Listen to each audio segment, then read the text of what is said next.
Llega un poco tarde, pero sí que quería hacer esta crítica de Anora, la última película de Sim Baker, que muchos conoceréis por The Florida Project. Y es que Anora ha sido una película muy esperada, un filme que ha sido ensalzado en numerosos festivales y que se ha llevado la Palma de Oro en el último Festival de Cannes. Y este galardón no ha hecho más que fortalecer la figura de Sim Baker, que ha sido el primer estadounidense en ganarlo después de que lo hiciera Terrence Malick por El árbol de la vida, película que recomiendo fervientemente. Sin olvidar que Anora es de la productora Neon y que con esta película ya van 5 veces consecutivas en ganar la Palma de Oro, ya que adquirieron los derechos para estrenar en Norteamérica películas como Parasites, Parásitos, Titán de Julia Ducournau, El triángulo de la tristeza y Anatomía de una caída. Pero qué bien me lo he pasado viendo Anora.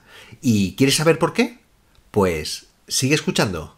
Venga, al lío con la crítica.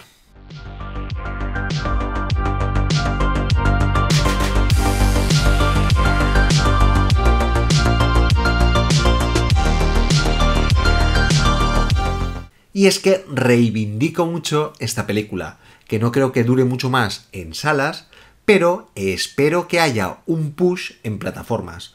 Sobre todo porque creo que va a tener mucha presencia en la gala de los Oscars. Pero tampoco no me quiero extender mucho más, así que empecemos por ver quién es Sim Baker.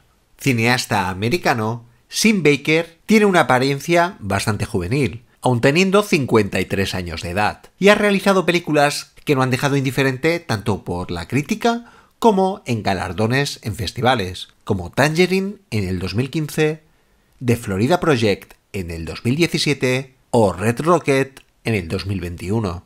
Así que Anora se trata de su octavo largometraje y su tercer estreno en Cannes.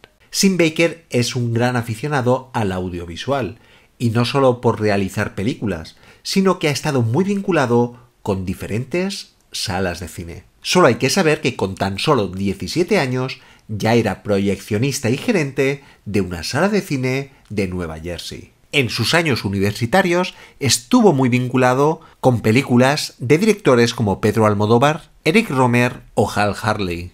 Y su esposa, Samantha Kwan, es la productora tanto de Anora como de otras muchas películas del realizador. Anora se ubica en su gran mayoría en Brighton Beach y en Coney Island, y nos cuenta la historia de Annie, Anora, protagonizada por Mikey Madison, trabajadora sexual y bailarina de un club de striptease de 23 años de edad. Aquí, en ese club, conoce a Iván, protagonizado por Mark Edelstein, el hijo de unos millonarios rusos, un inmaduro y divertido pseudo playboy que invitará a Anora a ser su novia durante 7 días en un viaje a Las Vegas. Antes de escribir el guión, Sim Baker tenía en mente colaborar con Mikey Madison después de ver Érase una vez en Hollywood, pero no fue hasta que salió del cine de ver Scream, la versión de 2022, cuando definitivamente contactó con ella. Y en el caso del carismático Yura Borisov, lo tuvo claro al contactar con este después de ver Compartment No. 6 para interpretar a ese musculoso ruso llamado Igor. Este actor le recomendaría a Mark Edelstein al realizador, porque rezumaba carisma. En un principio, la idea de la historia era retratar la comunidad de gángsters rusos de Brighton Beach y una joven que se vinculara con la mafia de alguna manera, pero finalmente, dándole una vuelta al guión, se enfocaron en el personaje de la trabajadora sexual en primer plano, y fue entonces cuando encajó todo. Sim Baker se encargó de la edición, de la escritura del guión, de la realización y de hacer el casting. La película se rodaría en 37 días y tiene unos $6 millones de presupuesto. Se filmó con cámaras Arri Camelete, en películas Kodak de 35 milímetros, cámaras muy prácticas para capturar esa calidad en la imagen, perfectas para dotar esa estética tan propia de los años 70 que querían que tuviera la película, y escogieron un aspect ratio de 2:39:1, perfecto para un tipo de imágenes de contexto urbano. La mayoría de la película está rodada en orden consecutivo, para mantener ese clímax y el cansancio y estrés de los actores. Y hay que tener en cuenta que es una película independiente y que tenían un equipo pequeño de unas 40 personas que se reducía a 10 cuando se rodaba. Y destacaría que las únicas 2 escenas que se rodarían en otro tiempo son las filmadas en la mansión y las del club. Y hay que tener siempre en cuenta el presupuesto. Esto es una película independiente, y así Sim Baker tuvo que ser práctico y utilizar otros métodos que no aumentaran el coste de la producción. Así que descartarían las Dory en las cámaras pudiéndolas empujar, aprovecharía a los actores para conducir y grabar esas escenas de carretera, e incluso se utilizarían sitios y locales reales para grabar muchas escenas de la película. El director de fotografía es Drew Daniels, que ya trabajó con el realizador en Red Rocket. Ellos tenían muy en cuenta que estaban ante una película que tenían que aprovechar la pantalla ancha, con planos amplios y movimientos de cámara muy dinámicos. Por ejemplo, se aprovecharían los primeros planos y los planos detalle, como ese maravilloso zoom a la boca de Mikey Madison cuando grita en la secuencia de la invasión del piso. Utilizaron también lentes anamórficas, lomo vintage, tanto para los rostros en primer plano o los paisajes. También tuvieron muy en cuenta los encuadres, en no centrar los elementos. Así que optaron por una estética muy cálida, llena de texturas, teniendo coherencia con esa realidad que querían mantener. Así que hay una variedad cromática de colores naranjas, rosas, púrpuras y rojos. Todo para enfatizar esa cercanía hacia el espectador y crear cierta melancolía. Uno de los objetivos esenciales de la película era esa esencia de la realidad, así que optaron por filmarlo todo como un documental, con tomas largas y con encuadres en los que los diferentes personajes pudieran moverse en el espacio. Para la fotografía tuvieron muy en cuenta a Owen Roizman, el director de fotografía de The French Connection, pero se centraron sobre todo en The Taking of Pelham 1, 2, 3, ya que querían utilizar muchas técnicas de los años 70. Así que se permitieron no utilizar mucha iluminación artificial, recurriendo a técnicas antiguas de rodaje,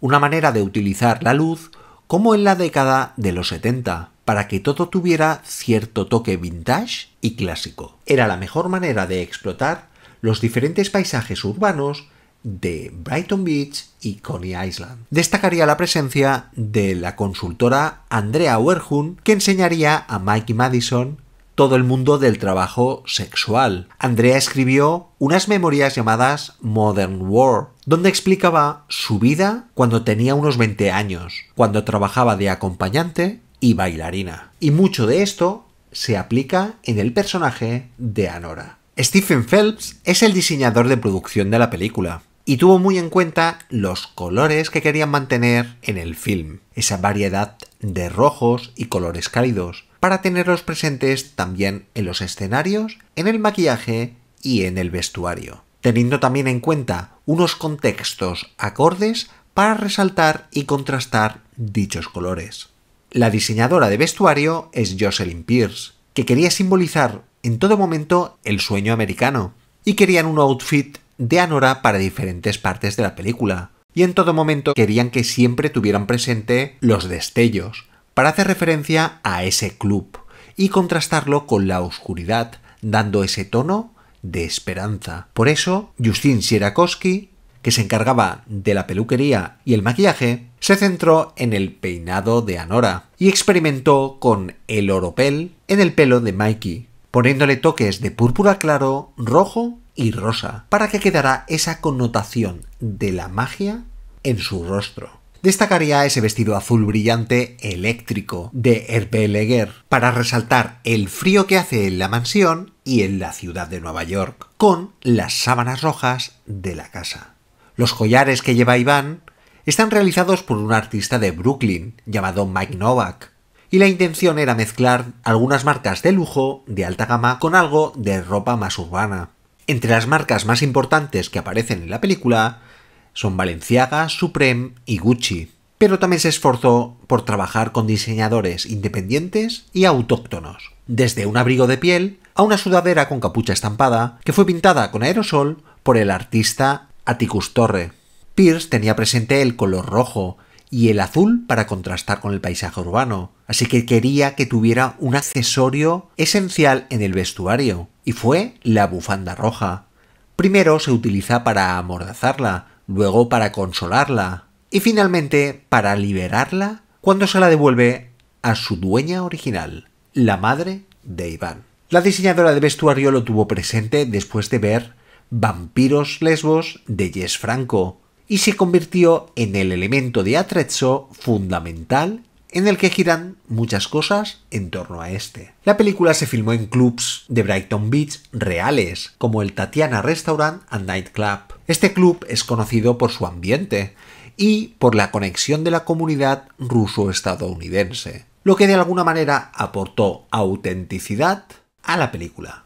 Así que fue perfecto para la primera escena, en la que Sim Baker quería mostrar la mecánica del club y el funcionamiento de este de un día normal en la vida de Annie. No quería nada impostado, quería hacerlo lo más real posible. Alquilaron el local, tuvieron que recrearlo de la mejor manera, así que los diferentes figurantes, personas reales y secundarios, iban y venían por las habitaciones y hablaban en todo momento. Todo tenía que estar en movimiento, como si fuese un club en actividad, sin importar si se escuchaba bien el sonido. E incluso el productor de la película se permitió hacer de DJ, poniendo música a todo volumen en esa escena. Esta escena se filmó, por ejemplo, con un teleobjetivo durante 10 minutos seguidos, que finalmente pasaron a ser 30, que se redujeron a 3 minutos. En todo momento estaba respaldada por la improvisación y por la investigación en el comportamiento de Mikey Madison, mientras ésta recibía comentarios del realizador desde su pequeño pinganillo en la oreja. Y todo eso mientras la actriz interactuaba con los diferentes clientes. Una escena muy referenciada por Robert Altman, en las que los diferentes diálogos que se escuchan de fondo hacen que toda esa ambientación sea más realista, siempre teniendo en cuenta esa connotación de la realidad.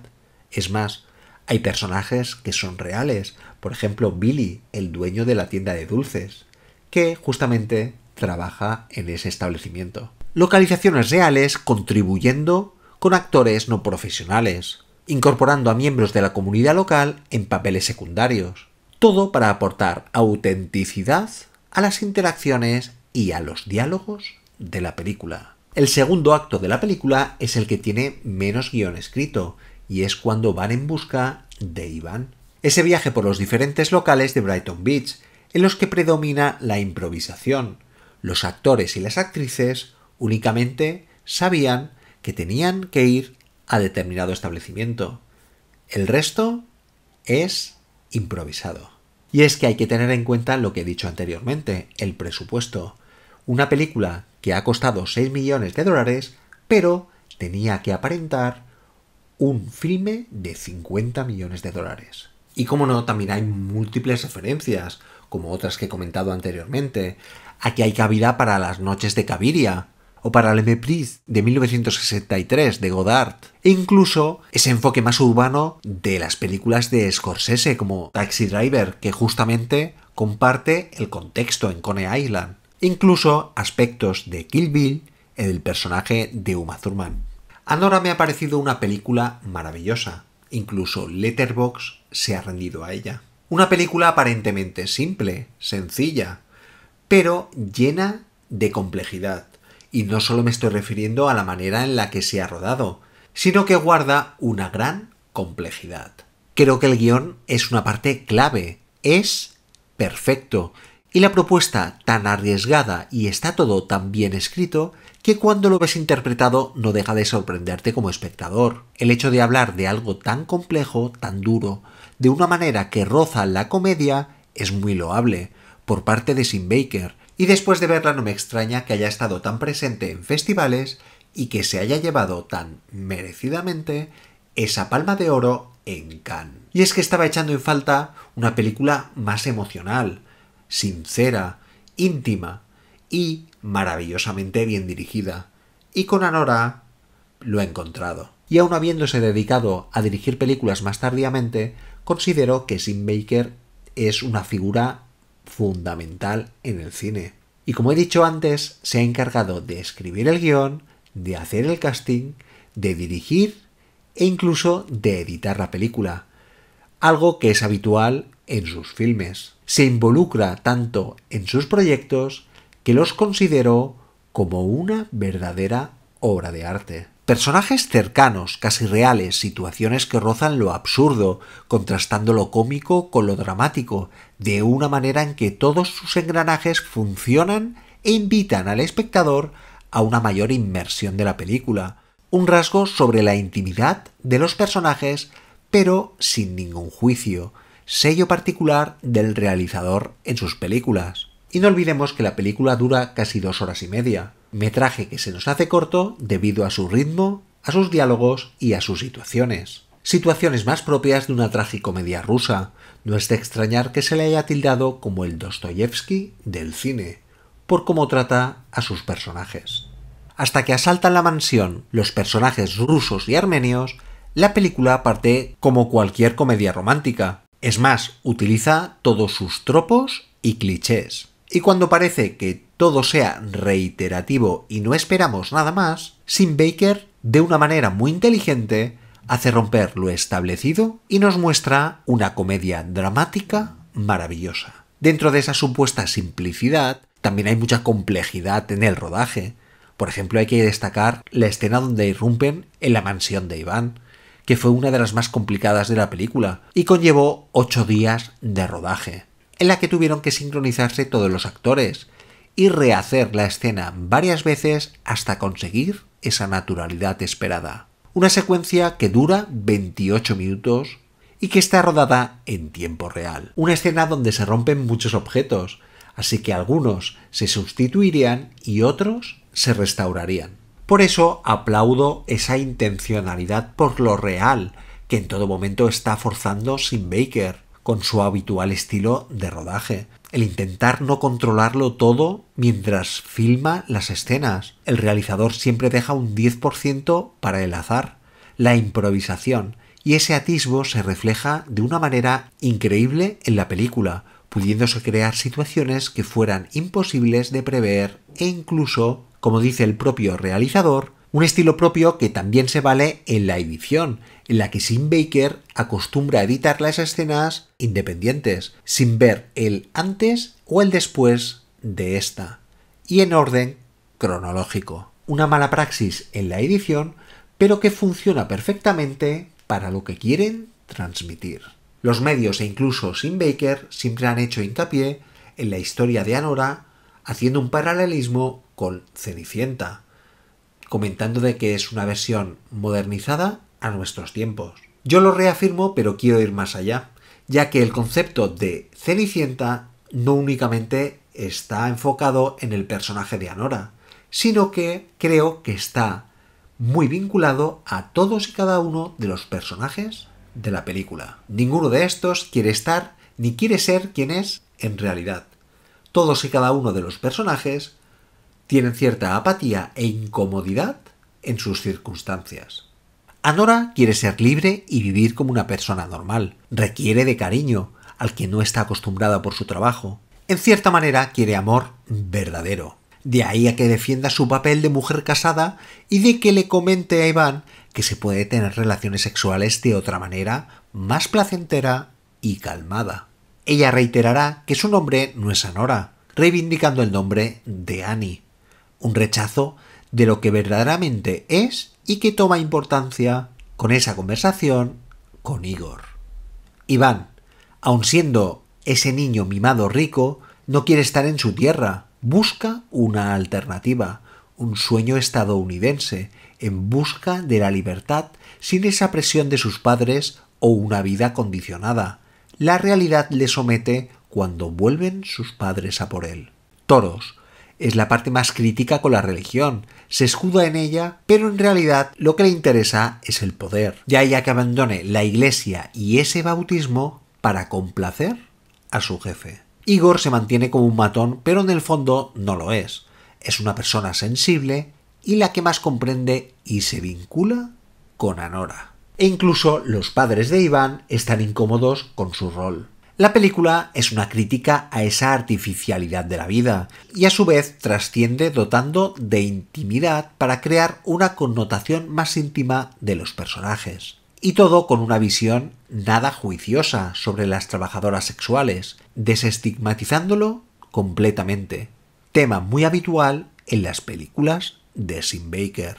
De ahí a que el realizador y guionista esté dispuesto a asumir cierto riesgo en ahondar en la sensibilidad, pero rompiendo moldes en las vulnerabilidades de los personajes, como si de personas reales se trataran, y de dotar sentido del humor a las situaciones.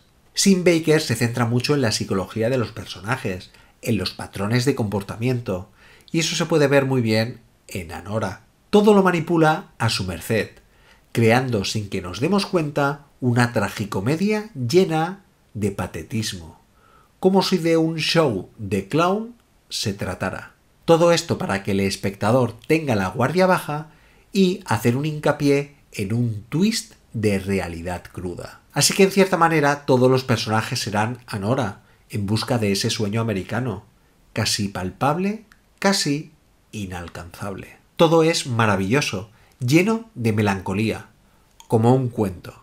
Sí que me gustaría destacar la actuación del personaje de Iván, que es un personaje divertidísimo y muy complejo, pero sobre todo el de Mikey Madison, que puso todo su esfuerzo en la creación de su personaje, elevándolo en todos los sentidos. Por su improvisación, por su dialecto, por su manera de caminar, la manera de bailar, por cómo se comportaba, por todo, una grandiosa actriz. Y también mucho mérito por saber adaptarse con los medios que tenían, haciendo una película realmente bien realizada con un presupuesto bajo, con lo que permitiría rodar de una manera híbrida entre lo real y lo ficticio. Escenas rodadas en una sola toma, rodar en sitios reales, alquilar el club o la mansión, utilizar luz natural siempre que se pudiera. En todo momento hay una parte de realidad. Una parte real rodada como si hubieran rodado en parte un documental. De ahí a que tenga también en cuenta elementos culturales que no podían obviar, como la música, el dialecto, las comidas o esa diversidad de Brighton Beach entre comunidades ruso-estadounidenses. Personajes como si fueran personas reales, pero con problemas universales. Una historia como muy reducida a algo concreto, pero que puede ser entendida a gran escala. Una película que habla todo el rato de la familia, tanto de la de origen, la de los amigos o la de las comunidades, y en la que nos da una lección de vida, ya que de una manera transparente nos intenta dotar y enseñar una cruda realidad como una sutil ironía. Una cruda realidad que encuentran muchas personas por haber nacido o por haberse encontrado ante unas circunstancias que no pueden escapar. Personas que no dejan de soñar. Pero también para alertarnos de que a veces lo verdaderamente importante está en la pureza, en algo tan puro, blanco, sencillo y a la vez tan real como puede ser un copo de nieve.